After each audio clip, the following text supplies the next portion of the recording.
Hello दोस्तों, स्वागत है आपका इन्फॉर्मेशन ज्ञान और हिस्ट्री की क्लास में। तो आज ये वीडियो भी बुद्धिज़्म से रिलेटेड रहने वाली है, क्योंकि पिछली वीडियो में हमने जो बुद्धा यानी गौतम बुद्ध की जो लाइफ स्टोरी थी वो हमने पूरी की पूरी उस वीडियो में पढ़ ली है। और जो अर्ली लाइफ से रिलेटेड कुछ रोचक तत्व यानी कुछ फैक्ट्स थे वो भी हमने ऑलरेडी देखने कि जैसे कि बुद्धा का जन्म कब हुआ था, उनके माता जी का नाम क्या था, उनके पिताजी का नाम क्या था, ऑल दीज थिंग्स हमने ऑलरेडी पढ़ ली हैं। आज इस वीडियो में हम शुरुआत करने वाले हैं जो बुद्धा की जो टीचिंग थी, यानी गौतम बुद्ध ने जितनी भी चीज़ें पढ़ाई थी, प्रीच करी थी, वो सारी चीज़ें हम इस वीडियो से चालू करेंगे। और मे भी इसके बाद और भी वीडियो आएंगे, तो ये उनमें से पहला पार्ट रहने वाली है। इससे पहले हम ऑलरेडी एक पार्ट कवर अप कर चुके हैं बुद्धा की जो लाइफ से रिलेटेड है। तो इस वीडियो में हम टीचिंग्स के संदर्भ में बात करेंगे, फुल फोकस रखेंगे टीचिंग से रिलेटेड। तो चलिए वीडियो को शुरू करते हैं। मैं हूं आपका दोस्त अरुण।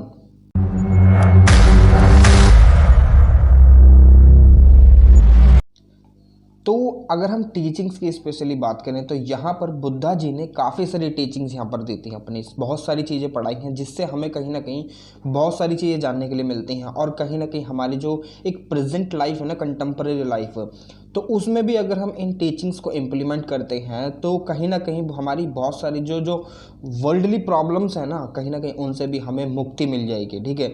और कहीं ना कहीं हम उनसे भी दूर हो जाएंगे और अपनी जो प्रॉब्लम्स होते हैं उनको भी आसानी से हम उनका जो सॉल्यूशन है वो ले पाएंगे। हम यहाँ पर बात करेंगे जैनिज्म की भी। देखिए, जब हमने जैनिज्म पढ़ा था तो मैंने आपको बताया था कि जो जैनिज्म थी उन्होंने कहा था कि हर एक ऑब्जेक्ट में सोल है, मगर यहाँ पर बुद्धा जी का कहना था कि जो हर चीज़ है ना वो कहीं ना कहीं हर चीज़ ट्रांजिएंट है, टेम्पररी है अपने आप में। टेम्पररी इन द सेंस कि कोई भी चीज़ इमोर्टल नहीं है, हर किसी को एक न एक समय के बाद जाना ही पड़ता है। देखिए, आपको ये बेसिक थिंग, क्योंकि यहाँ पर हम फिलोसफीज़ की बात कर रहे हैं, तो ये बेसिक जो चीज़ है वो आपको हमेशा पता रहनी चाहिए। और वो क्या है? देखिए, बेसिक चीज़ ये है कि देखिए, आज कोई भी एक पर्सन जन्म लेता है, एक व्यक्ति जन्म लेता है आज की डेट में, यानी आज जिस समय पर मैं ये वीडियो रिकॉर्ड कर रहा हूँ, आज है 16 नवंबर, ठीक है, 16 नवंबर 2022। अगर आज के समय में कोई भी व्यक्ति जन्म लेता है और वो इस धरती पर आता है, चाहे वो किसी भी फॉर्म में हो, चाहे वो क्या नाम है एक जीव बनकर आए या एनिमल बनकर आए, कोई भी, चाहे इंसान के फॉर्म में हो, किसी के भी फॉर्म में हो, ठीक है, तो कहीं ना कहीं उसके जन्म लेने के बाद उसकी जो आयु है ना वो इंक्रीज ही होगी। क्या आपने कभी देखा है कि किसी की आयु डिक्रीज हुई है और वो बूढ़े से जवान हुआ हो, बच्चा बना हो? आई नो फिल्मों की बात थोड़ी सी अलग है, ठीक है, मगर यहाँ पर कोई भी अगर इस अर्थ पर जन्म लेता है तो उसके बाद उसकी जो आयु है ना वो डिक्रीज होती जाती है और वो कहीं ना कहीं फिर आगे चलकर मरता ही है, क्योंकि यहाँ पर वो टेम्पररीली रहने के लिए आया है। It is not the permanent one, ठीक है, यहाँ पर कोई परमानेंट नहीं रहने वाला है। तो यहाँ पर जो बुद्धा थे उनका कहना यही था कि हर चीज़ ट्रांजिएंट यानी टेम्पररी फॉर्म में है, हर किसी को एक ना एक दिन जाना ही है ये संसार छोड़कर। जस्ट सपोज अगर मैं आपको एक एग्जाम्पल दूँ, आपको समझाऊँ, आप आज के समय में मटेरियलिस्टिक थिंग के पीछे भाग रहे हैं, ठीक है, आज आपने ये सारी चीज़ें अगर इकट्ठी भी कर ली, अपने पास एक्वायर्ड कर ली, आपने पूरी ज़िंदगी भर कमाया, पूरी ज़िंदगी भर काम करने के बाद आपने 3-4 करोड़, 5 करोड़, 6 करोड़ इतने सारे पैसे जमा कर लिए। क्या आप अगर इन बिटवीन आपने 3 करोड़ रुपए जमा करे हैं, ये आपकी लाइफ साइकिल है और आप यहाँ पर जाकर मर जाएंगे, सपोज कीजिए, मैं आपको जस्ट कह रहा हूँ, ठीक है, सपोज करने के लिए, तो आपने यहाँ पर जाकर 3 करोड़ तक के जो 3 CR हैं वो आपने कमाए। 1 मिनट में मार्कर चेंज कर लेता हूँ, ठीक है, चमक नहीं रहा है। तो यहाँ पर ये आपने कमाए। अब यहाँ पर जाने के बाद आपकी जो लाइफ बर्थ है वो यहाँ से चालू हुई और यहाँ तक इंक्रीज हुई। अब इन बिटवीन आपको कुछ हो जाता और यहीं पर मर जाते हैं, क्या आप इन 3 करोड़ रुपए का उपयोग कर पाएंगे? क्या आप इन्हें अपने साथ लेकर जा पाएंगे? नहीं ना। मगर वहीं पर अगर यहाँ पर बुद्धा एक और बात कहते हैं कि it is the transmigration of the characters not the soul. अब देखिए, अगर एक बच्चा है, आपने जो ना उस बच्चे को क्या सिखाया है कि आप एक जने की हेल्प करो और जो आपके सामने आप उसकी हेल्प कर दो, अगर आपने उस बच्चे की हेल्प करी तो it is the transmigration of character. आप में करेक्टर था कि दूसरों की हेल्प करना, वो आपने दूसरे बंदे को भी ट्रांसफ़र कर दिया, उसको समझा दिया, सिखा दिया। तो यहाँ पर बुद्धा ने वही सारी चीज़ें सिखाई हैं, ठीक है। जो जो उन्होंने चीज़ें सीखी थी ना, अलर कालमा और रुद्र का रामपुत्रा के जो कुटिया थी, उनके यहाँ पर जो चीज़ें सीखी थी उन्होंने, जितने भी ज्ञान एक्वायर्ड करा था, उससे क्या था कि वो जो पीपल थे ना उनको एनलाइटन करना चाहते थे कि what is the reality in exact है, ठीक है। तो ये चीज़ें यहाँ पर बुद्धा समझाना चाहते थे, वही चीज़ यहाँ पर समझाई है बुद्धा ने कि कुछ भी चीज़ परमानेंट नहीं है, everything is temporary, everything has to die, ठीक है। अगर वो living thing has to die, और जो अगर कोई भी नॉन लिविंग थिंग है ना, एक्सेप्ट प्लास्टिक डिग्रेड नहीं होती है, मगर हर चीज़ जिसमें और सेल्स पाए जाते हैं वो डिग्रेड होती है। लाइक अगर आप वुड भी ले लोगे तो एक समय पर ये भी कहीं ना कहीं डिग्रेड हो जाती हैं, ये भी अपनी जो लाइफ साइकिल है उनकी ख़त्म होने के बाद ये भी कहीं ना कहीं डिग्रेड हो जाती हैं। तो यहाँ पर बुद्धा का यही कहना था, ठीक है। आप समझ गए मैं क्या कहना चाहता हूँ? अगर नहीं समझे तो दोबारा वीडियो को रिपीट कीजिए, ठीक है। अब चलते हैं आगे। तो बुद्धा यहाँ पर यही कहते हैं कि the transmigration of soul is no transmigration, ये ट्रांसमाइग्रेशन सोल का नहीं है, it is only the transmigration of character का ही ट्रांसमाइग्रेशन है, एक जनरेशन से अलग जनरेशन तक, ठीक है। मगर वहीं पर जैनिज्म में क्या कहा गया था? It is the transmigration of soul, क्योंकि यहाँ पर एक सोल है, यहाँ पर एक सोल है, तो ये सोल जाकर दूसरी बॉडी एक्वायर्ड कर लेगी, मरने के बाद दोबारा जन्म लेगी, ठीक है। मगर वहीं पर यहाँ पर अगर हम मोक्ष की बात करें तो मोक्ष में क्या कॉन्सेप्ट आता है? मोक्ष में यही तो कॉन्सेप्ट आता है कि अगर आपको ये जो एक जो चेन है ना बर्थ की, दोबारा जन्म लेना, फिर दोबारा मर जाना, फिर दोबारा जन्म लेना, फिर दोबारा, इसको ही तो एंड करना है। तो इसी के लिए तो ये बुद्धिज्म और जैनिज्म आए थे, क्योंकि पहले ये जो कॉन्सेप्ट था वो ब्राह्मण तक ही लिमिटेड था, ठीक है। मगर यहाँ पर इस कॉन्सेप्ट को जो अदर वर्णास हुआ करते थे, क्षत्रिय, वैश्य, शूद्र, उन तक उनके इस जो कॉन्सेप्ट के डोर्स वगैरह हैं वो ओपन कर दिए गए सबके लिए, ठीक है। ये जो दो ऑर्थोडॉक्स सेक्ट आई थी, not Orthodox, it is heterodox, ठीक है।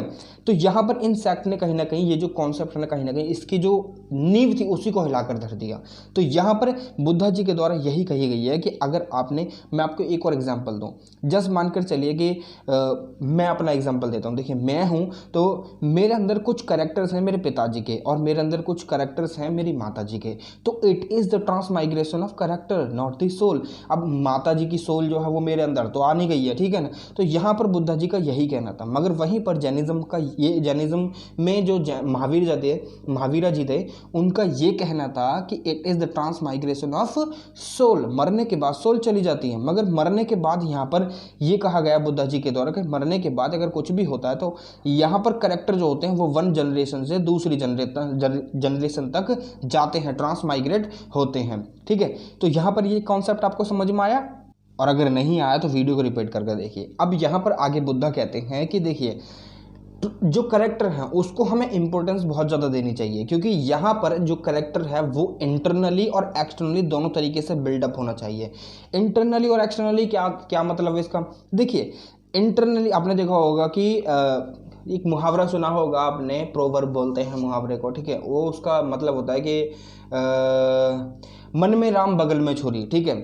तो ये काइंड ऑफ मुहावरा है। यहाँ पर आप मन में तो राम रखते, इंटरनली तो आप करेक्टर बिल्डअप है, मगर वहीं पर एक्सटर्नली आपने बगल में छुरी रख रखी है और दूसरे को किल करने की जो भावना है वो भी मन में रखते हैं। तो कहीं ना कहीं ये जो है ना, कहीं ना कहीं एक डिसबैलेंस क्रिएट करती हैं चीज़ें। तो यहाँ पर बुद्धा ने यही एक बात कही थी कि जो करेक्टर है, जो आपको बिल्डअप करना है, करेक्टर बिल्डअप करना है, वो इंटरनली और एक्सटर्नली दोनों तरीके से होना चाहिए, ठीक है।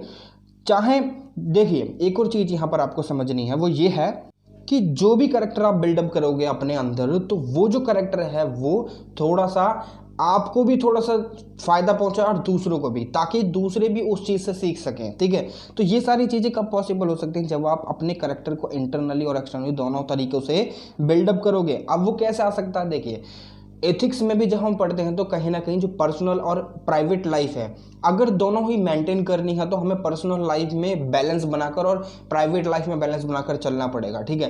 क्योंकि यहाँ पर प्राइवेट लाइफ और पर्सनल लाइफ दोनों एक हैं, मगर पब्लिक लाइफ है, अगर पब्लिक लाइफ हमें अच्छे तरीके से चलानी है तो पर्सनल लाइफ हमारी सही होनी ज़रूरी है। तो यहाँ पर पर्सनल लाइफ को सही करने के लिए पब्लिक लाइफ को सही करने के लिए हमें पर्सनल लाइफ को बिल्डअप करना पड़ेगा। और वो किस तरीके से हो सकता है, अगर हम फैमिली में थोड़ा सा बैलेंस बनाकर चलें, फैमिली खुश रहेगी और दूसरों को ऑब्जर्व करें, अच्छी चीज़ें सीखने की कोशिश करें, ठीक है। जहाँ पर बुद्धा ने कहा था कि राइट ऑब्जर्वेशन बहुत ज़्यादा ज़रूरी है। अगर मानकर चलिए आपके सराउंडिंग कुछ नेगेटिव चीज़ जो हैं वो घटित हो रही हैं, वो घट रही हैं, आकर कर रही हैं, तो उसके बाद आप उसमें से क्या निकाल सकते हैं। जस्ट फॉर एग्जांपल, एक इंसान ने चोरी करी, चोरी तो कर ली, मगर चोरी का रीज़न भी तो पता होना चाहिए। राइट ऑब्जर्वेशन होना चाहिए। अगर उसने चोरी अपनी फैमिली या उसके बच्चे कुछ भी प्रॉब्लम है उसको मीट करने के लिए करिए, अगर उसका प्रोफेशन है ये चोरी, तो देखिए एक तरीके से जो एथिकल थिंग है, एथिकल जो चीज़ें होती हैं ना वो हम सोसाइटी के पर्सपेक्टिव से देखते हैं, और जो मोरल चीज़ें होती हैं वो हम इंडिविजुअल पर्सपेक्टिव से देखते हैं, ठीक है। मैं एथिक्स में ज़्यादा जाऊँगा नहीं यहाँ पर, ठीक है। अब यहाँ पर इस बंदे ने चोरी करी है, चोरी जो करी है आप इसको किस संदर्भ में देखते हैं, किस कॉन्टेक्स्ट में देखते हैं। क्या ये चोर है, मगर कोई रीज़न भी तो होगा ना कि इसलिए चोरी करी है। उसने अपने बच्चों के पेट पालने के लिए, उसको काम नहीं मिल रहा है या कोई काम नहीं करना चाहता, क्या रीज़न वगैरह, तो ये राइट ऑब्जर्वेशन होनी चाहिए, ठीक है। अब उसके बाद आप इससे क्या सीखते हैं। चोरी एक गलत चीज़ है, मगर आप वहीं पर चोरी को ये हाँ ये तो अच्छी चीज़ है, इसमें एक तरीके से बहुत ज़्यादा पैसा आ जाता है एकदम से ही, तो ये कहीं ना कहीं गलत हो जाएगा ना। तो ये सारी चीज़ें राइट ऑब्जर्वेशन आपके पास होनी चाहिए, ताकि आप चीज़ों को ग्रैब कर सको आसानी से, और आसानी से पकड़ सको कि हाँ सही क्या है, गलत क्या है। तो उसके लिए जो टीचिंग है वो कहीं ना कहीं फैमिली से आती है, जहाँ पर आपके जो फर्स्ट टीचर्स बनते हैं ना वो आपके पेरेंट्स बनते हैं, जो आपको सिखाते हैं कि what is wrong and what is right. वो आपको सिखाते हैं एथिकली चलना, कि सोसाइटी के पर्सपेक्टिव से आपको कैसे चलना है। मगर वहाँ पर आपका जो मोरल है वो भी आपका बढ़ावा देकर आपको बढ़ावा देते हैं, आपके जो पेरेंट्स हैं वो बढ़ावा देते हैं, आपकी मोरालिटी को ऊंचा रखते हैं, ताकि आप भी कुछ अपने तरीके से जो डिसीजंस हैं उसे उन्हें ले पाओ, क्योंकि आपको भी तो सेंस करना है कि what is right and what is wrong from your perspective. चोर के पर्सपेक्टिव से देखा जाए तो चोरी उसके लिए सही है, मोरालिटी वहाँ पर आ जाती है, मगर इथिकली अगर उसको देखा जाए तो इथिकली वो रॉन्ग है। तो यहाँ पर सोसाइटी, राइट ऑब्जर्वेशन और फैमिली कहीं ना कहीं बहुत ज़्यादा इंपॉर्टेंट रोल प्ले करती हैं, महत्वपूर्ण रोल प्ले करती हैं एक जो करेक्टर है उसको बिल्डअप करने में। तो बुद्धा ने यहाँ पर यही सारी बातें कही थी। If you really want to build up your character internally और externally, what you need to do, you need to focus on your family, what is going on in your family and what is good for your family, whether you are doing a particular action that is going to be bad or good for your family, that is you have to realize, ठीक है। आपको ये realise करना है और analyse करना है, ठीक है। उसके बाद ही आपका जो कैरेक्टर है वो इंटरनली बिल्ड हो सकता है। एक्सटर्नली ऑब्जर्वेशन कैसी है आपकी, क्या आप ऑब्जर्व कर रहे हैं सोसाइटी में, सोसाइटी आपके पर्सपेक्टिव से क्या है, आप सोसाइटी के लिए क्या कर रहे हैं, गुड है या बैड है। तो ये सारी चीज़ें आपको यहाँ पर देखनी होंगी। यहाँ पर बुद्धा का यही कहना था। तो चलते हैं आगे। अब यहाँ पर अगर हम बात करें तो इन फीचर्स को बिल्डअप करने इस करेक्टर को, इस तरह के करेक्टर को बिल्डअप करने के लिए बुद्धा ने कुछ फीचर्स दिए थे, ठीक है। उसके बाद उन फीचर्स को बुद्धा के द्वारा कहा गया था कि ये 5 विजडम है जिनके द्वारा आप इन करेक्टर्स को बिल्डअप कर सकते हैं, ठीक है। जो पहला था वो था रूपा, दूसरा था हमारा पहला था हमारा रूपा, दूसरा था फीलिंग्स, तीसरा था परसेप्शन और चौथा था कॉन्शियसनेस और पांचवा था हमारा मेंटल फॉर्मेशन, ठीक है। ये 5 फीचर्स थे इस करेक्टर को बिल्डअप करने के लिए, ठीक है। अब इन फीचर्स को अगर संस्कृत में बोला जाए तो स्कंदाज बोला गया है, ठीक है, स्कंदाज, ठीक है। अब इनको इंग्लिश में बोला है 5 एग्रीगेट्स, ठीक है। तो ये 5 एग्रीगेट्स क्या थे, देखिए यहाँ पर आपको एक चीज़ यहाँ पर समझनी है कि फॉर्म जो है एक ओनली थिंग, यानी रूपा एक ऐसी चीज़ है जो कहीं ना कहीं इनविजिबल रहती है। इनविजिबल मैं अभी आपको समझाऊँ कैसे, ठीक है। अब देखिए यहाँ पर एक चीज़ जो आपको समझनी है वो है फीलिंग्स, परसेप्शन, कॉन्शियसनेस और मेंटल फॉर्मेशन, ठीक है। अब यहाँ पर अगर हम फीलिंग्स की बात करें तो फीलिंग्स की अगर बात करते हैं, फीलिंग्स में कहीं ना कहीं आप इसे एक्सप्रेस कर सकते हैं, ठीक है। देखिए यहाँ पर फीलिंग्स इन द सेंस बात करी गई है कि फीलिंग्स आप अपनी भी समझ सकते हैं, आप क्या फील करते हैं अपने बारे में और अपने आप को कैसा महसूस कराते हैं, वो सारी चीज़ आप अपने संदर्भ में भी इसको निखार कर लेकर आ सकते हैं। वहाँ पर अगर हम बात करें, जब आप सोसाइटी में रहते हैं, जब आप फैमिली के साथ रहते हैं और जब आप किसी चीज़ को ऑब्जर्व करते हैं तो वहाँ पर भी आपकी फीलिंग्स कहीं ना कहीं एक्सप्रेस होती हैं। तो ये सारी चीज़ें एक परसेप्शन क्रिएट करने के लिए बहुत ज़्यादा ज़रूरी होती हैं, ठीक है। जब आप परसेप्शन क्रिएट करते हैं तो कहीं ना कहीं आपकी फीलिंग्स उसमें होनी चाहिए थोड़ी बहुत। जस्ट सपोज मैं आपको एक एग्जांपल देता हूँ।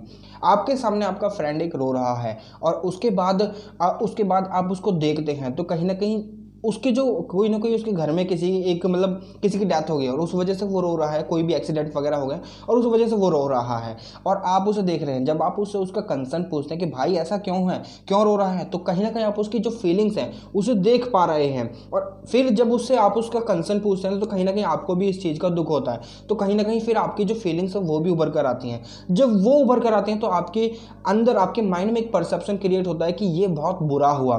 तो वो होता है हमारा परसेप्शन, कि हम दूसरों के बारे में क्या सोचते हैं, ठीक है। वहीं पर फीलिंग्स और परसेप्शन की बात बहुत ज़्यादा इंपॉर्टेंट हो जाती है जब हम फैमिली और सोसाइटी में रहते हैं, ठीक है। क्योंकि यहाँ पर सोसाइटी में जब हम राइट थिंग, राइट ऑब्जर्वेशन रखेंगे तभी तो हम एक तरीके से जो करेक्टर है वो अच्छा बिल्डअप कर पाएंगे। वहीं पर अगर आपका दोस्त रो रहा है और आप उसके सामने हंसे कि भाई ऐसा हो गया वैसा हो गया और आप हंस रहे हैं, खूब थड्डे लगा कर हंस रहे हैं, तो कहीं ना कहीं फिर एक तरीके से जो आपका जो वो एक जो अपीयरेंस है ना वो कहीं ना कहीं नेगेटिव हो जाएगा, आप जो ना नेगेटिव पर्सन कहलाओगे। तो ये चीज़ें कहीं ना कहीं जो आपके करैक्टर है ना उसको नेगेटिव डायरेक्शन में लेके जाएंगी, तो कहीं ना कहीं वो पॉजिटिवनेस नहीं आ पाएगी ना। अगर आपको निर्वाणा प्राप्त करना है, बुद्धा जी कहते हैं कि अगर आपको निर्वाणा प्राप्त करना है then you have to be positive, you have to find out middle path, middle way, ठीक है। तो यहाँ पर बुद्धा ने यही कहा था कि आपके अंदर इनके साथ साथ कॉन्शियसनेस बहुत ज़्यादा जरूरी होती है। कॉन्शियसनेस, अवेयरनेस, एक तरीके से अवेयरनेस, और आपको ये पता रहना चाहिए कि आपके चारों ओर चल क्या रहा है, ठीक है। आपके बारे में लोग सोच क्या रहे हैं, तो कहीं ना कहीं वो चीज़ कैसे हम पता लगा सकते हैं, जब हम दूसरों के बारे में अवेयर रहेंगे ना कि कोई जो इंसान है वो किस प्रकार का है, तो वहाँ पर कैसे हमें पता लगेगी, कहीं ना कहीं हमारी जो सेंस है यानी जो फॉर्म है वही हमको बताएगी। क्योंकि फॉर्म जो है वो अपने आप में इनविजिबल है, मगर ये सारी चीज़ें कॉन्शियसनेस, परसेप्शन और फीलिंग कहीं ना कहीं अपने आप में विजिबल हैं, वो हम देख सकते हैं, ठीक है। हम अवेयर रह सकते हैं, हम उसे आसानी से एक्वाइर कर सकते हैं। बट ये जो फॉर्म है, रूपा, वो तो किसी में, देखिए मान के चलिए एक जो व्यक्ति है वो ब्लाइंड है, उसके अंदर एक सेंस नहीं है, मगर इट इज़ ऑटोमेटिकली कि उसका सिक्स सेंस काम करने लग जाता है। क्योंकि सिक्स सेंस का यहाँ पर ये मतलब होता है कि कहीं ना कहीं एक जो उसका सेंस होता है, पर्टिकुलर सेंस, वो एक्स्ट्रावर्जेंट काम करने लग जाता है, उसके अंदर और ज़्यादा पावर आ जाती है, जिससे कि वो उसका जो एक सेंस जो खो गया है ना, उसकी जो कमी है वो फुलफिल कर देता है। तो यहाँ पर रूपा इनविजिबल इसी तरीके से, क्योंकि हम अपनी जो सेंसेस हैं उन्हें देख नहीं सकते, ठीक है। आई नो मिरर की बात अलग है, मिरर में आप अपनी आंखें देख सकते हो, मुंह देख सकते हो, मगर ये जिस तरीके से काम करते हैं ना वो कहीं ना कहीं आप इन्हें पकड़ नहीं सकते। तो ये जो फॉर्म है वो कहीं ना कहीं आपके फीलिंग्स, आपके परसेप्शन और आपकी कॉन्शियसनेस को कहीं ना कहीं एक तालमेल में लेकर चलती है, ताकि आप हर सिचुएशन में जो उस सिचुएशन की जो एक कंडीशन है ना उसके अकॉर्डिंग रिएक्ट कर सके। तो ये चीज़ें यहाँ पर बुद्धा के द्वारा बताई गई थी। अगर आपको एक स्ट्रॉन्ग करेक्टर, एक पॉजिटिव करेक्टर बिल्डअप करना है, that you need to have feelings, you need to have a perception and you need to be conscious, ठीक है। अब वहाँ पर जब ये सारी चीज़ें बिल्डअप हो जाती हैं with the help of these form, ठीक है, सिक्स सेंसेस आपके, तो उसके बाद क्या आता है, उसके बाद मेंटल फॉर्मेशन आता है। मेंटल फॉर्मेशन यानी कंसेंसस, एक तरीके से जर्नल व्हील जो कि विजिबल होती है। जब आप एक बात बताइए, आपने के अंदर जो ना एक उस जो फ्रेंड है आपका, उसके प्रति जो ना जो भाव उमड़ कर आए, उसके प्रति इमोशंस उमड़ कर आए, उसके बाद क्या होगा, आप उससे जाकर पूछोगे भाई मुझे बहुत बुरा लगा ये बात सुनकर, ठीक है। अब जब आपको ये बात बुरी लगी तब आप दूसरे फ्रेंड के पास जाते हो कि भाई तुझे पता है कि उसके जो कुछ घर में फैमिली में कोई प्रॉब्लम आ गई है, ये हो गया है। तो ये कहीं ना कहीं एक तरीके से अवेयरनेस है, और जो आपने अपने फ्रेंड के साथ जो शेयर करी वो आपकी फीलिंग्स थी, और जो आपने कहा कि मुझे बहुत बुरा लगा वो आपका परसेप्शन था कि हाँ ये चीज़ गलत हुई है, ठीक है। फिर एक तरीके से फिर एक जो ओवरऑल क्रिएशन होगा ना वो आपकी होगी माइंड की फॉर्मेशन कि हाँ ये विल भाई ऐसा हुआ है, ठीक है। तो ये चीज़ें यहाँ पर आपके कैरेक्टर को कहीं ना कहीं बिल्डअप करने में बहुत ज़्यादा हेल्प करती हैं। तो यहीं पर ये सारी चीज़ें कही गई थी। यहाँ से आपको काफ़ी सारे जो आपके आंसर्स हैं ना वो भी मिल जाते हैं। जब आप रोज़मर्रा की लाइफ में यानी डेली लाइफ में कुछ ऐसी जो प्रॉब्लम्स, ऐसी सिचुएशंस हैं उनके कम अक्रॉस आते हैं, तो आप उन्हें ईजिली सेंस कर सकते हैं whether it is good for me और not, whether it is good for my family और not. These are the most important things which you need to grab. Grab करनी है आपको ये सारी चीज़ें कि फीलिंग्स, परसेप्शन, ऑब्जर्वेशन, कॉन्शियसनेस और मेंटल फॉर्मेशन और रूपा, ठीक है, ये सारी चीज़ें बहुत ज़्यादा इंपॉर्टेंट रोल प्ले करती हैं एक व्यक्ति का करेक्टर बिल्डअप करने में। तो बुद्धा ने यहाँ पर इन्हीं चीज़ों पर ज़्यादा फोकस करा था, ठीक है। अब आगे बुद्धा कहते हैं कि देखिए एक चीज़ जो यहाँ पर आपको समझनी है, कहीं ना कहीं जब आप नेगेटिव डायरेक्शन में चले जाते हैं ना, रॉन्ग जो आपके कर्म हो जाते हैं, डीड्स मतलब कर्मा, जब आपका कर्मा रॉन्ग हो जाता है ना, तो कहीं ना कहीं जो बर्थ का जो साइकिल है वो कॉन्टिन्यूस रहता है। क्योंकि कहीं ना कहीं आपने सुना होगा अपने माता पिता, अपने किसी भी भाई बहन या अपने फ्रेंड से कि मैं अपने पिछले कर्म का फल भुगत रहा हूँ, ठीक है। ये चीज़ें एक्चुअल में बुद्धा के द्वारा कही गई हैं कि अगर आप रॉन्ग डीड्स करते हैं तो कहीं ना कहीं आपका जो बर्थ साइकिल है ना वो कंटिन्यू रहता है and you will born again, ठीक है। आप दोबारा जन्म लेंगे, आप दोबारा इस धरती पर आएंगे, फिर अपनी जो डीड्स हैं उनको कंप्लीट करने के लिए, अपनी की जो रॉन्ग डीड्स हैं उनकी भरपाई करने के लिए। क्योंकि देखिए भरना तो आपको है ही, ठीक है। ये सारी चीज़ें रियल में होती हैं कि अगर रियल में नहीं होती, मैं आपको एक एग्जाम्पल देकर दिखाता हूँ, ठीक है, समझा देता हूं कि रॉन्ग डीड्स कैसे रॉन्ग जो डिसीजंस हैं उनको लेकर चलती हैं। सॉरी, देखिए मानकर चलिए कि आज आपका पेपर है, ठीक है, आपको पता है, साफ साफ आपको पता है कि you have to be an IAS officer, मगर वहीं पर आप क्या कर रहे हैं, वहीं पर आप ये कह रहे हैं कि अरे यार 2 दिन तो बचे हैं ना अभी, या 1 महीना बचा, 3 महीना बचा, पढ़ लेंगे, बाद में पढ़ लेंगे, कोई बात नहीं, आराम से पढ़ते रहेंगे। वहीं पर आपके जो डीड्स हैं, आपके जो कर्म है, कहीं ना कहीं नेगेटिव डायरेक्शन में है ना, क्योंकि आप अपनी चीज़ को प्रोक्रेस्टिनेट कर रहे हैं, टालम टूल कर रहे हैं, टलिया रहे हैं, ठीक है। तो यहाँ पर ये जो डीड्स हैं ना आपकी, कहीं ना कहीं आपकी नेगेटिव डायरेक्शन में है। अब जब नेगेटिव डायरेक्शन में आपकी डीड्स हैं तो रिजल्ट भी तो नेगेटिव होगा। आप ये चाहते हैं कि जो student of the year film आई थी उसमें जय माता दी कर अगर आप निशान लगाए आएंगे और आपके जो नंबर है वो अच्छे आ जाएंगे, मगर ये गलत है। क्योंकि आप एक बार तो ये सारी चीज़ें करके ऑब्जेक्टिव में पास भी हो सकते हैं, जहां अगर आपका लक साथ दे, मगर वहीं पर डिस्क्रिप्टिव पेपर में क्या होगा, आपके तोते उड़ जाएंगे, ठीक है। तो यहाँ पर ये चीज़ें हमको समझनी पड़ेंगी। अगर आज हमने कोई गलत काम करा है, उसके जो आउटकम्स हैं वो ऑलवेज भी नेगेटिव, ऑलवेज भी इन अ रॉन्ग डायरेक्शन। तो ये सारी चीज़ें यहाँ पर बुद्धा के द्वारा कही हैं। फिर उस चीज़ को भरपाई करने के लिए आप दोबारा मेहनत करोगे कि भाई ये सारी चीज़ें गलत हुई हैं, अब मुझे इसकी भरपाई तो करनी होगी। तो यहाँ पर बुद्धा के द्वारा यही बात करी गई थी कि अगर आपकी जो रॉन्ग डीड्स हैं तो कहीं ना कहीं आपकी जो बर्थ साइकिल है उसमें आप ट्रैप हो जाएंगे, और अपनी जो रॉन्ग डीड्स हैं उनको खत्म करने के लिए, उनकी भरपाई करने के लिए आपको दोबारा जन्म लेना पड़ेगा, ठीक है। तो यहाँ पर जो कॉन्सेप्ट दिया गया था ना बुद्धा की तरफ, वो यही दिया गया था कि जो पहले ब्राह्मण हुआ करते थे, ब्राह्मण के लिए मोक्ष था, मगर आज के समय में नहीं था, क्षत्रिय और क्या नाम है वैश्य और शूद्र के लिए नहीं था, तो उनको दोबारा जन्म लेना होता था। तो इसीलिए बुद्धा ने ये जो कॉन्सेप्ट था, अगर आप ये जो 5 एग्रीगेट्स यानी 5 विजडम दी गई थी करेक्टर बिल्डअप करने के लिए, अगर आप इनका पालन करते हैं तो निर्वाणा आपको मिल जाएगा। If you will not commit any kind of sin in your life, you will definitely attain nirvana, आपको मोक्ष जरूर मिलेगा। तो ये बुद्धा के द्वारा कही गई थी। अब चलते हैं आगे, ठीक है। अब यहां पर बुद्धा कहते थे कि भाई देखो, मैं गॉड में बिलीव नहीं करता, ठीक है, गॉड में बिल्कुल भी बिलीव नहीं करता, बिकॉज मुझे एग्जिस्टेंस उनका दिखता ही नहीं है, ठीक है। तो ये चीज़ें बुद्धा के द्वारा साफ साफ तौर पर कह दी गई थी। और बुद्धा ने ये कहा था कि डेल्यूजन यानी माया तो आप जानते ही हैं, मटेरियलिस्टिक चीज़ें, ठीक है। तो यहाँ पर बुद्धा के द्वारा ये कहा गया था कि जो मटेरियलिस्टिक चीज़ें हैं ना, तो कहीं ना कहीं एक पर्सन के अंदर ये एक तरीके से इग्नोरेंस डेवलप करवा देती हैं। यानी आप मानकर चलिए, आपने काफ़ी सारी चीज़ें जो ना एक्वायर्ड कर ली, आपके पास प्रॉपर्टी है, धन है, दौलत है, कार है, बंगला है, गाड़ी है, बहुत सारी चीज़ें हैं।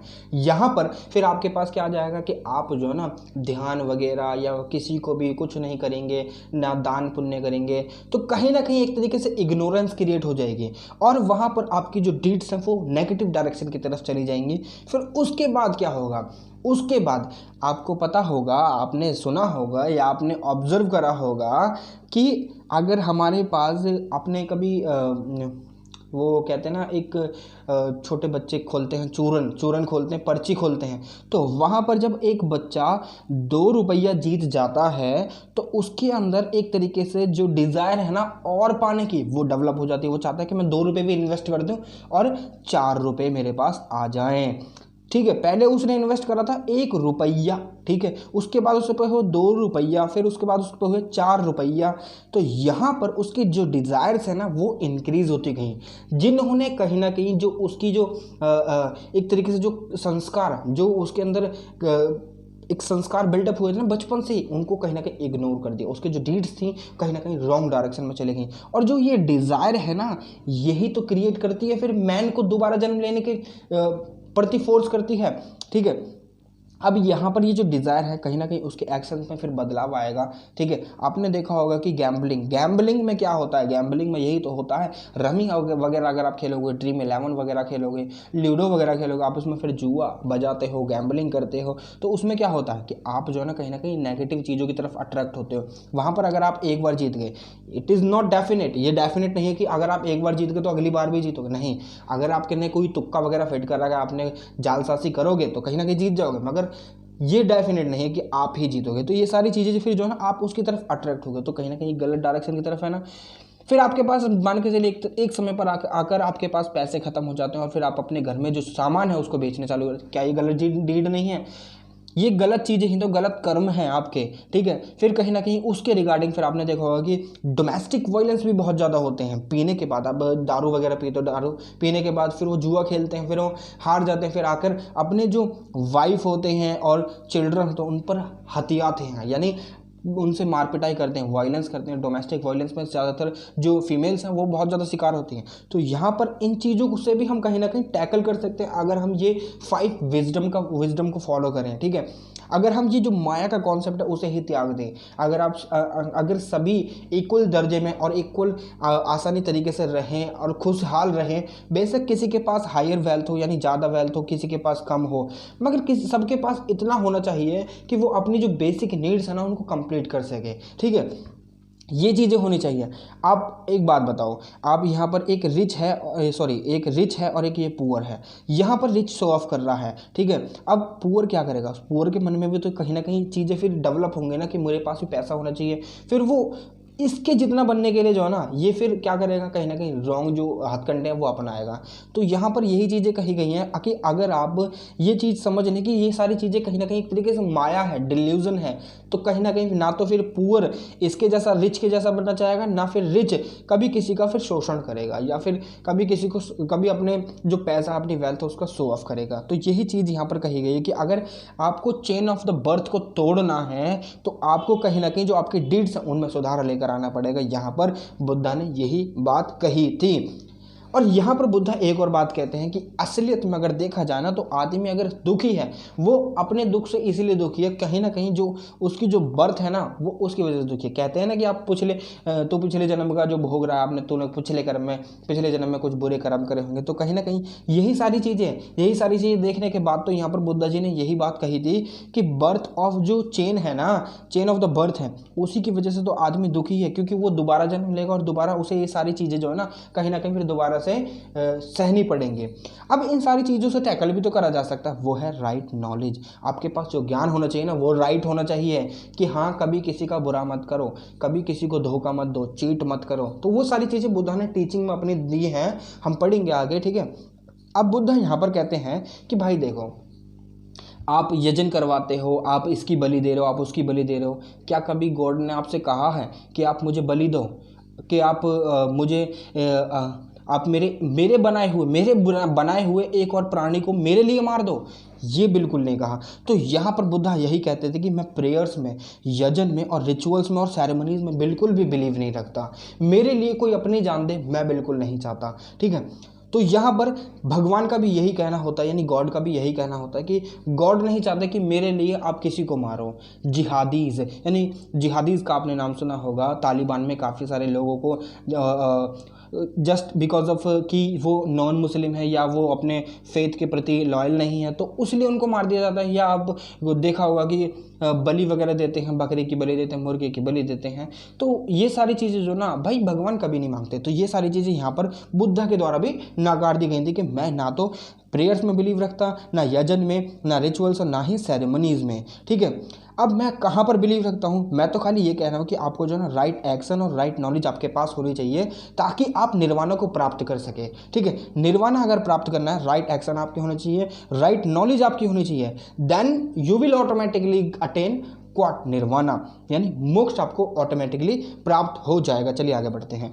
अब इस चीज को एस्टैब्लिश करने के लिए आगे बुद्धा जी ये कहते हैं कि देखिए 8 फोल्ड पाथ यानी अष्टांगी का मार्ग बुद्धा ने प्रोपाउंड करा। बुद्धा ने कहा कि अगर आप इसे फॉलो करोगे ना, then you will definitely on the path of what nirvana. ठीक है, निर्वाणा आपको मिल जाएगा क्योंकि उसमें भी राइट नॉलेज के ऊपर फोकस करा गया है। ठीक है, राइट नॉलेज, राइट ज्ञान, राइट डीड्स एंड ऑल, हम 8 फोल्ड पाथ के बारे में ही पढ़ेंगे। ठीक है, तो ये सारी चीज़ें यहाँ पर बुद्धा के द्वारा कही गई है कि अगर कोई भी मैनकाइंड निर्वाणा अटेन करना चाहता है तो वो आसानी से कर सकता है। 8 फोल्ड पाथ यानी अष्टांगी का मार्ग का पालन करो।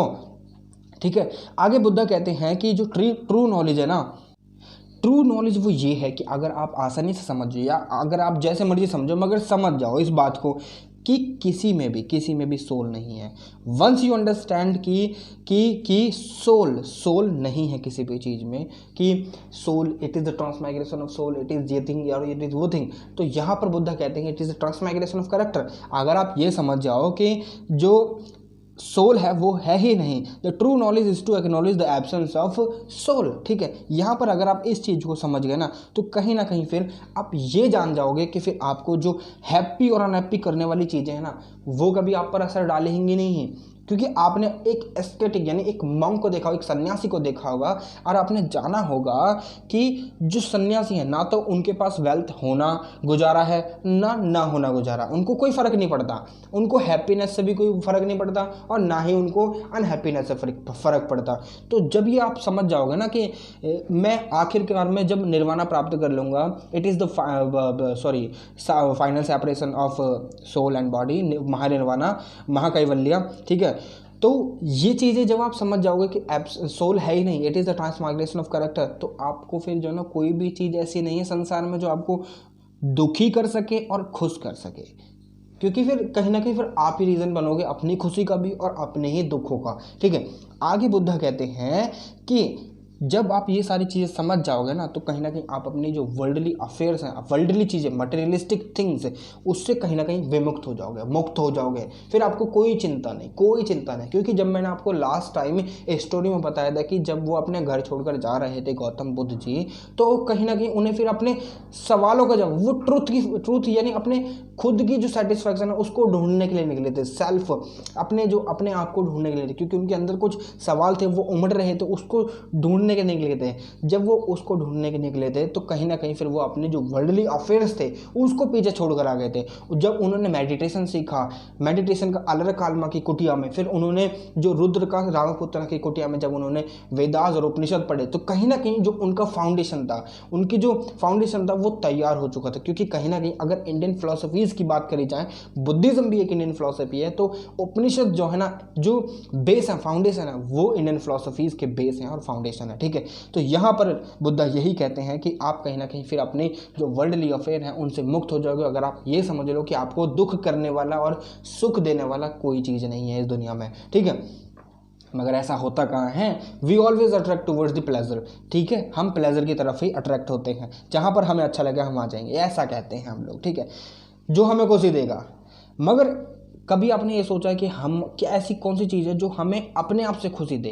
ठीक है, तो ये सारी चीज़ें आप सोचिएगा एक बार। ठीक है, और मुझे भी कमेंट बॉक्स में कमेंट करके बताइए कि ऐसी कौन सी चीज़ है जो आपको सबसे ज़्यादा अपने अंदर खुशी देती है, कि हाँ मुझे अपने ऊपर प्राउड फील होता है कि ये मैं कर सकता हूँ। ठीक है, ये मैं बहुत अच्छा हूँ। ठीक है, तो यहाँ पर आगे बुद्धा जी कहते हैं कि ज्ञान शुड बी प्रैक्टिस एंड की faith in the noble truth. अब अगर आपको ज्ञान चाहिए ना, रियल नॉलेज में नॉलेज चाहिए, राइट नॉलेज चाहिए, तो आपको नोबल ट्रूथ यानी नोबल ट्रूथ्स, ये देखिए स्पेलिंग यहाँ पर मिस्टेक हो जाती है, ये स्पेलिंग बहुत ज़्यादा मिस्टेक होती है कभी कभी टाइपिंग में। ठीक है, आप इसे करेक्ट कर लीजिएगा। तो यहाँ पर नोबल ट्रूथ के ऊपर सबसे ज़्यादा फोकस करा था बुद्धा जी ने। यहाँ पर बुद्धा कहते हैं अगर आप ये नोबल ट्रूथ फॉलो करोगे तो अष्टांगी का मार्ग ये भी इसी में आता है, आप इसे भी फॉलो कर लोगे ऑटोमेटिकली। तो आगे हम नोबल ट्रूथ पढ़ते हैं, इनको बोला गया है आर्य सत्य। ठीक है, आर्य सत्य, नोबल ट्रूथ। अब ये नोबल ट्रूथ क्या है, यहाँ पर कहते हैं कि बुद्धा पहले नोबल ट्रूथ में कि बर्थ, एज, डिजीज, डेथ और सॉरो यानी दुख, कहीं ना कहीं जो मैन की जो लाइफ है उससे अटैच है। अगर वो समझ गया, अगर मानकर चलिए आपकी एक पेंसिल खो जाती है, यू लॉस्ट अ पेंसिल, ठीक है, एंड उसके बाद क्या होता है कि आप उसके बारे में दुख करेंगे, यार मेरी पेंसिल खो गई, ये हो गया, और 2-3 दिन तक दुखी रहते हैं, भाई खो गई यार क्या करें, ये वो करें, वो अरे लाइफ थोड़ी ना उजड़ गई है। लाइफ जब उजड़ी नहीं है तो पेंसिल ही तो खोई, पेंसिल तो दोबारा भी आ जाएगी। तो ये चीज़ें आपको यहाँ पर समझनी है। जब आप ये समझेंगे कि आपकी बर्थ क्यों हुई है, ये जब आप ये समझेंगे कि हाँ बर्थ होने के बाद फिर एज इंक्रीज ही होती है, मेरा इस पर कुछ भी जोर जबरदस्ती नहीं है, मैं इसे ना तो कम कर सकता हूँ ना इसे और ज़्यादा तेज़ी से आगे बढ़ा सकता हूँ। जब आप ये समझ जाएंगे ना, और आप ये भी समझ जाएंगे जो डिजीज़ बीमारियाँ होती हैं, कॉमन कोल्ड को ले लीजिए, जस्ट फॉर 7 days के लिए रहता है, ठीक है, उसके बाद ऑटोमेटिकली डिसअपियर हो जाता है। और जब आप ये समझेंगे कि डेथ अगर आए हैं तो जाना ही पड़ेगा, तो भाई सौरो दुख कहाँ बचा, फिर कहाँ बचा। मगर इनके साथ साथ आज के समय में पता क्या क्या कौन सी सारी चीज़ें हैं, कंपटीशन आ गया है, ठीक है, हमें आगे बढ़ना है, हमें बहुत आगे जाना है। कंपटीशन के साथ साथ मटेरियलिस्टिक चीज़ें कि फ़ोन ख़राब हो गया आज भाई मेरा, आज मेरा लैपटॉप ख़राब है, आज मेरा कंप्यूटर ख़राब है, ठीक है, और आज मेरा घर टूट रहा है, आज मेरा वो टूट रहा है, भाई बहुत सारी चीज़ें भाई। तो उन सारी चीज़ों को भी समझने के लिए अगर आपके पास राइट नॉलेज हो ना, जस्ट मैं आपको एक एग्जांपल देता हूँ। मेरे एक बार जब मैं 11th क्लास में था तो I lost my project file, तो उसके बाद मैं बहुत दुखी हुआ था कि यार मेरी तो फाइल मतलब चुरा ली थी किसी ने, I don't know who was that person. तो वहाँ पर चुराने के बाद मुझे बहुत दुख हुआ, मैं घर पर आकर बहुत ज़्यादा दुखी हुआ। मेरे को नहीं पता था कि एस्ट्रोनॉमी का मार्ग क्या होता है, नोबल ट्रुथ क्या होते हैं उस समय पर, ठीक है। अब उसके बाद क्या हुआ कि उसके बाद मैंने बहुत दुख जाहिर करा, मगर धीरे धीरे मैं अपने माइंड को सेटिस्फैक्शन पहुंचा दिया भाई कि हाँ खो गई तो खो गई, अब मैं क्या कर सकता हूँ। मैंने अगले दिन से नई फाइल बनानी चालू कर दी। I did not have any idea कि मैंने नई फाइल बना ली 2 दिन के अंदर अंदर। क्योंकि जब आप किसी के प्रति इम्प्रेस हो जाते हैं, लगाव हो जाता है, अट्रैक्ट हो जाते हैं, तो उसके प्रति आप फिर काम भी करने लगते हैं। वहीं पर लॉ ऑफ अट्रैक्शन भी काम करता है, ठीक है। This is the rule of the law of attraction कि अगर आप किसी के प्रति इंप्रेस हैं और जागरूक हैं, अवेयर हैं, तो लॉ ऑफ अट्रैक्शन वहीं पर काम करेगा, ठीक है। आप उसके प्रति फिर एक्शन भी लेने लगें, आपके एफर्ट्स फिर उस डायरेक्शन में लगने लगेंगे। तो वहाँ से ये चीज़ मुझे सीखने के लिए मिली कि भाई अगर चीज़ खो गई है, चीज़ हो गई है, तो मेरा उसके ऊपर कोई जोर जुलम तो है ही नहीं। अब जब होगी तो होगी, अब मैं इसको रोक तो सकता नहीं, जब रोक नहीं सकता तो मैं क्यों रोऊँ, क्यों इसके प्रति चिंता करूँ, हो गया तो हो गया, दैट्स इट, ठीक है। अगर आप यही समझ गए ना, तो ये होगी आपकी राइट नॉलेज, ठीक है, राइट नॉलेज होगी। जस्ट सपोज मानिए कि आप मैं मानता हूँ, मैं अपना एग्जांपल देता हूँ। मान कर चलिए मैं 2023 में अपियर करूँगा या 2022 में 2023 में 23 ही आएगा, तो 2023 में अपियर होऊंगा यूपीएससी एग्ज़ाम के लिए। तो उसके बाद अगर मैं फेल हो जाता हूँ, अगर मैं यानी अगर मेरे कम मार्क्स आते हैं और मैं अपनी जो नाम है वो मेरिट लिस्ट में नहीं लेकर आ पाता, तो उसके बाद क्या होगा, रोऊँ मैं नहीं रोऊंगा, मैं तो बिल्कुल नहीं रहूँगा भाई। मैं तो क्या नाम है दोबारा पढ़ना चालू करूँगा और दोबारा अपनी पूरी मेहनत से लगूंगा। आखिर में जब मेरी एज बीत जाएगी कि हाँ मैं अब नहीं अपियर हो सकता, मेरे पास ये रहेगा कि मैंने अपना 100% दिया भाई, मैंने अपना 100% दिया। बस ये चीज़ मेरे पास नहीं, सेटिस्फैक्शन होना चाहिए। अब ये कब आएगा, राइट नॉलेज के जब मैंने तो भाई पेपर अच्छा करा था, ये तो रिजल्ट की खराबी है ना, रिजल्ट अच्छा नहीं आया, ये होता सेटिस्फैक्शन माइंड का। राइट नॉलेज यार, राइट नॉलेज, आपकी मेहनत 100% होनी चाहिए, आपका हार्डवर्क 100% होना चाहिए। देखिए मैं आपको मोटिवेशन भी दे रहा हूँ साथ में, ठीक है। देखिए बुद्ध की टीचिंग्स बहुत सारी हैं, तो इसीलिए मैंने जो ना वीडियो पार्ट्स में बनाई है। तो वीडियो जो पार्ट्स में बनाई है तो थोड़ी सी लंबी भी होगी, ये भी थोड़ी सी लंबी होने वाली है, ठीक है। अब क्रेविंग के बारे में बात करें, क्रेविंग फॉर डिज़ायर। हमारे अंदर जो ना डिज़ायर्स बहुत ज़्यादा होती हैं, लाइक मुझे वो भी चाहिए, मुझे ये भी चाहिए। अबे अपनी चीज़ों में खुश रहो ना। आपके पास जो अगर 1 रुपया है, then you have to be happy in that 1 rupee only, ठीक है। You do not have to be worry, आपको किसी और के बारे में चिंता करने की ज़रूरत नहीं। आपको ये देखना चाहिए कि मैं 1 रुपये का अच्छी तरीके से यूटिलाइज कर पा रहा हूँ या नहीं। आपने कभी सोचा है, आपके पास हमेशा ये कंसर्न रहता होगा कि आपके जो घंटे हैं यानी समय है वो यूं ही बीत जाता है, आपको पढ़ने के लिए टाइम नहीं मिलता।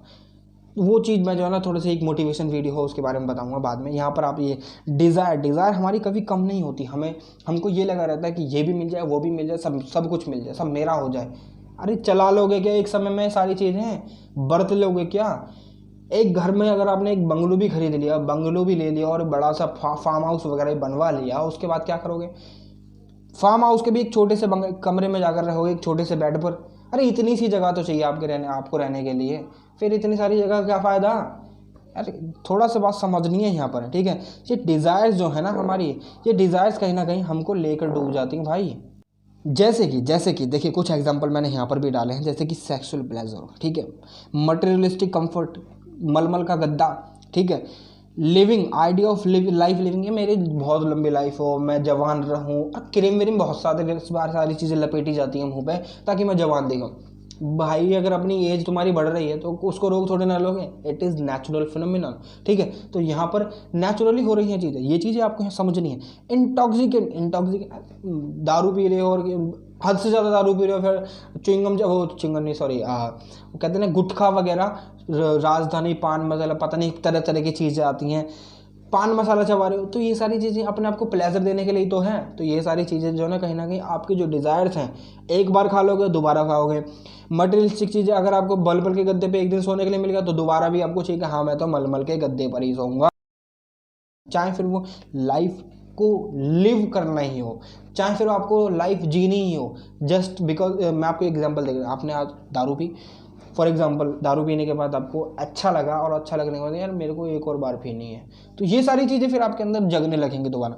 तो ये डिज़ायर ही तो है। अगर आप इस डिज़ायर के साथ कॉन्कर कर लोगे ना, इसको फाइट करके, इसके साथ फाइट कर और इसको फिर जान लोगे, इसको अपना गुलाम बना लोगे, तो ये कभी भी आपके ऊपर हावी नहीं हो पाएगी, ठीक है। ये कैसे हो पाएगा? राइट नॉलेज, ठीक है, कहीं ना कहीं राइट नॉलेज का ही बेस है हर जगह पर। अब चलते हैं सौरो जस्ट लाइक दिस, ठीक है, यही तो है सौरो। यहाँ पर इसे अगर समझना है, सोचना है, सौरो क्यों है, दुखी क्यों है हम। देखिए काफ़ी सारे बंदे आज के समय बहुत ज़्यादा डिफरेंस है भाई। मैं नहीं हूँ, चाहे मेरे पास कुछ भी हो या ना हो, चाहे मैं पास हूँ, मैं कलेक्टर बनूँ या ना बनूँ, मुझे कोई मतलब नहीं, ठीक है। मेरी मेहनत 100% होनी चाहिए, मैं अपना 100% दे दूँ, दैट इज़ इट, ठीक है।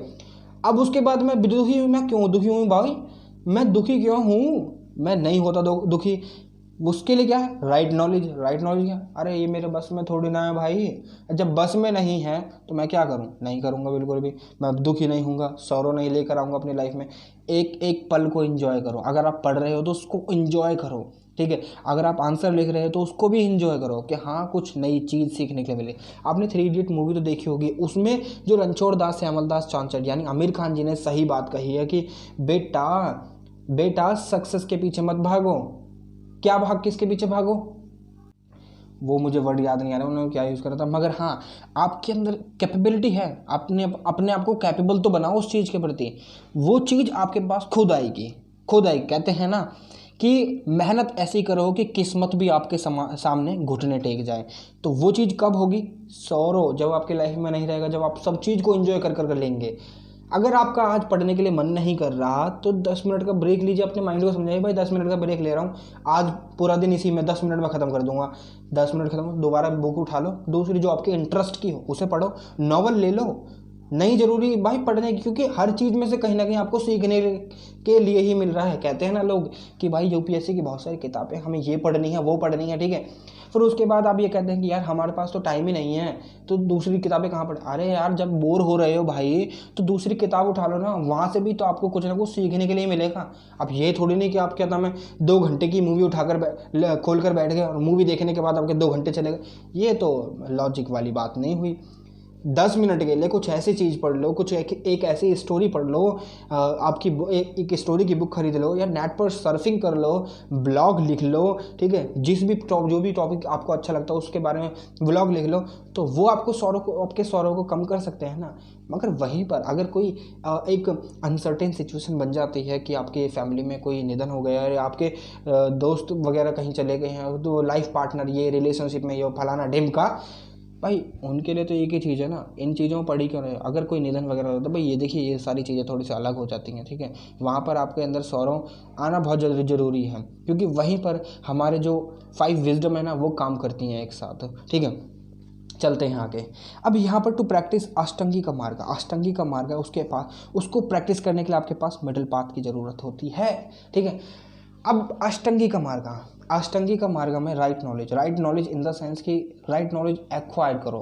मगर वो भी अगर आपके पास 2 सिचुएशन बन रही है ना, 2 सिचुएशन यानी बन रही हैं, मानकर चलिए कि एग्जाम्पल के लिए आपको एक समय पर, एक पर्टिकुलर समय पर आप एक बोलते हैं ना कि सुबह सुबह का समय बहुत ज़्यादा अच्छा होता है पढ़ने के लिए, तो वहाँ पर आप 2 सब्जेक्ट, वो भी अपना कोई सा भी सब्जेक्ट जो आपको सबसे ज़्यादा कठिन लगता हो ना, वो आप पढ़ सकते हो। और वो ये फैक्ट है, मैटर करते हैं बहुत सारी चीज़ें, क्योंकि सुबह सुबह हमारा माइंड बहुत ताज़ा होता है, कुछ नहीं होता उसमें, डब्बा गोल होता है, एम्प्टी होता है, तो उसमें आप जो है ना कुछ भी कर सकते हो उस समय पर।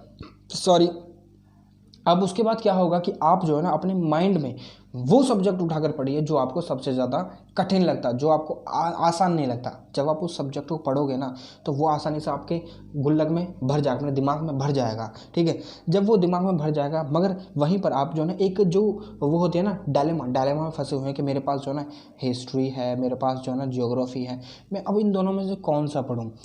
तो देखिए दोनों ही बढ़िया हैं, यहाँ पर आपको मिडिल पाथ निकालना है।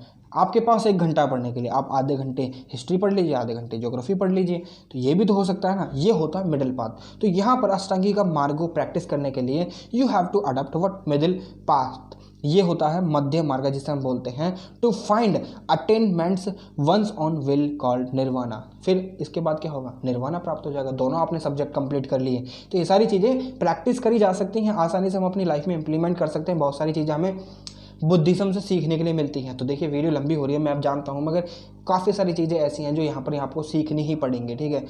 वीडियो लंबी बेशक हो रही है, मगर बुद्धिज्म टॉपिक इतना बड़ा है भाई, I can not do anything. जो यहाँ पर आपको सिखाना है मैं वो सिखा रहा हूँ आपको। अब यहाँ पर नोबल ट्रूथ की बात करें, ये जो 4 नोबल ट्रूथ हमने ऊपर पढ़े, तो ये कैसे फॉलो कर सकते हैं। जब आप इनको फॉलो करेंगे ना, तो यहाँ पर ये जो है अष्टांगी का मार्ग, ये ऑटोमेटिकली फॉलो होगा ना। अष्टांगी का मार्ग जब इसके बाद जो वीडियो आ गई ना, उसमें मैं आपको अष्टांगी का मार्ग के बारे में पढ़ाऊंगा, ठीक है। अब यहाँ पर ऑटोमेटिकली फॉलो करा जाएगा अष्टांगी का 8 फोल्ड पाथ, जिसे हम बोलते हैं 8 फोल्ड पाथ, ठीक है। यहाँ पर बुद्धा कहते हैं कि बुद्धा ने सबसे ज़्यादा जो सिंपल लाइफ है ना उसके ऊपर ज़्यादा एम्फोसाइज करा है। उन्होंने कहा था कि हर किसी की अपनी एक डेस्टिनी होती है। देखिए आजीविका से यहाँ पर देखिए बुद्धा ने कहा where he preached that every individual was the creator of his own destiny. अपने कर्मों का खुद वो मालिक है, ठीक है।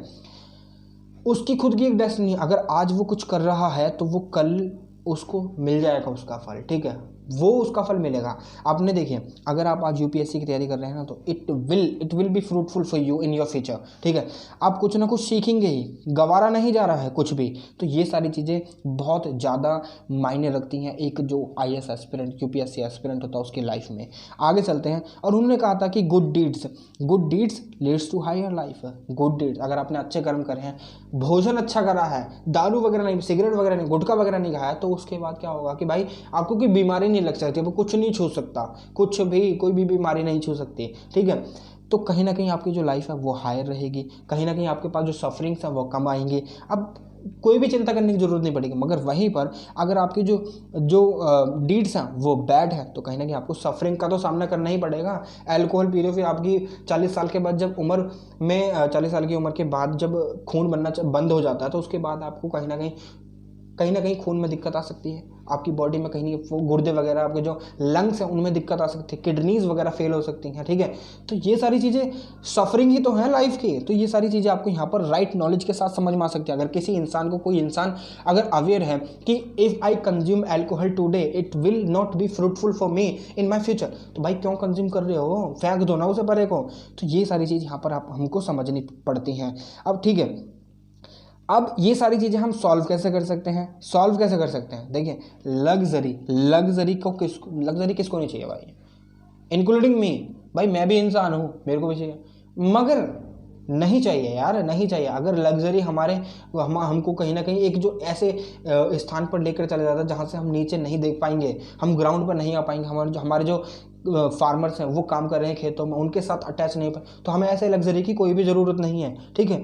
हमारी जो ऑस्टेरिटी है, बुद्धा ये भी नहीं कहते हैं कि आप अपनी लाइफ में एक्सट्रीम जो जितनी भी चीज़ें हैं वो प्रैक्टिस करो, या कोई लग्जरी लाइफ इतनी जियो की भैंस की टांग फिर नीचे नहीं आओ, ठीक है। भैंस की टांग is just kind of, sorry मुंह से निकल गया, I am really very sorry for this, ठीक है। अब यहाँ पर बुद्ध ये भी कहते हैं कि ये आप ऑस्टेरिटी बिल्कुल ही सन्यासी बन जाओ कि किसी को भी मतलब किसी से मिलने भी नहीं जाओ, तो ये सारी चीज़ें भी कहीं ना कहीं आपको समझनी पड़ेंगी, ठीक है। अब आगे यहाँ पर बुद्ध बोलते हैं कि यहाँ पर इसकी जगह पर आप मध्य मार्ग का इस्तेमाल क्यों नहीं करते हैं।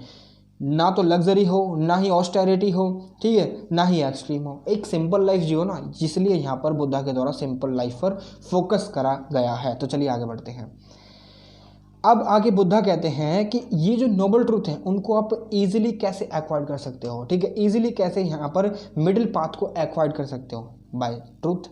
आप सच बोलो हमेशा, ठीक है, यानी अगर किसी की जान बच रही हो और आपको झूठ बोलना पड़े जान बचाने के लिए तो बिल्कुल झूठ बोलो, क्योंकि जान से बढ़कर कोई चीज़ नहीं है। ज़िंदगी एक ही बार मिलती है, अगले जन्म में तो हम सब कुछ भूल जाएंगे ना, ठीक है।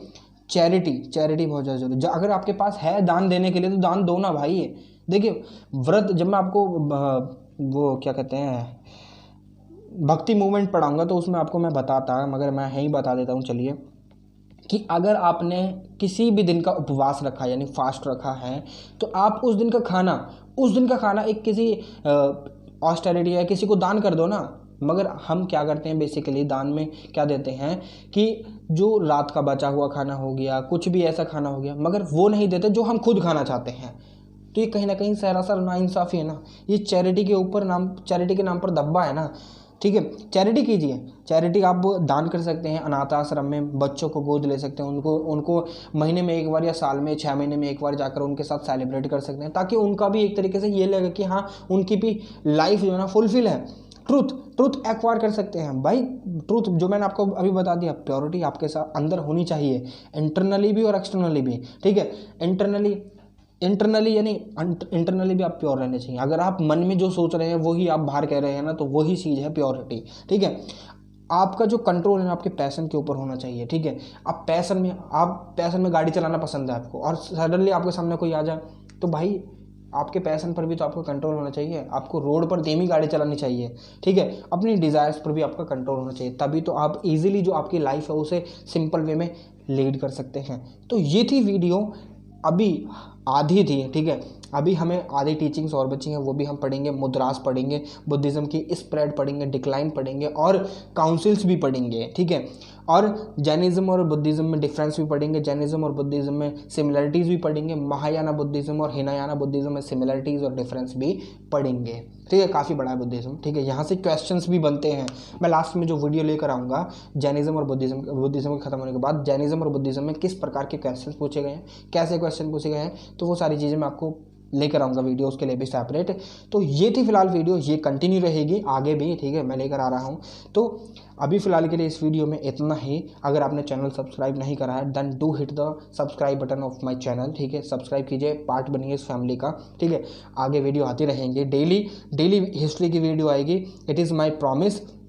अगर कोई अनफॉर्चुनेट सिचुएशन बन जाती है तो उस वजह से नहीं आ पाती, अगर मैं बीमार वगैरह पड़ जाता हूँ तो ठीक है। कोई भी अगर मेरे से अपशब्द कोई बोला गया हो तो I am really very sorry उसके लिए, जो मैंने बोला था एक भी, ठीक है।